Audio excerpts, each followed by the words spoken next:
Ancora sangue sulle strade padovane. Dopo due incidenti mortali avvenuti ieri a Tombolo e a Monselice, nei quali hanno perso la vita un assessore comunale e un giovane di 31 anni, oggi c'è un'altra croce che si somma. È quella di Paolo Bedendi, 29 anni, motociclista di Cavarzere, nel Veneziano, deceduto stamattina nella strada provinciale 1 che collega Anguillara a Boara Pisani. Il ragazzo si trovava in sella alla sua Yamaha quando avrebbe fatto un sorpasso azzardato, non accorgendosi che nel senso opposto stava arrivando una macchina. Lo scontro è stato violento, la macchina si è capotata di lato, ma ad avere la peggio è stato il motociclista che è stato sbalzato a diversi metri dalla strada.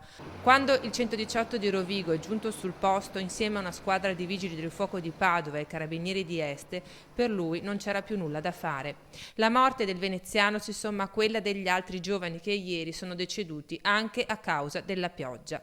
È lutto infatti a Tombolo per la tragica scomparsa di Alberto Vighesso, 38 anni, assessore comunale al bilancio, schiantatosi con la sua auto all'alba di ieri. Mentre Monselice piange Ivone Raffagnato, morto in un incidente avvenuto nella Monselice Mare ieri pomeriggio.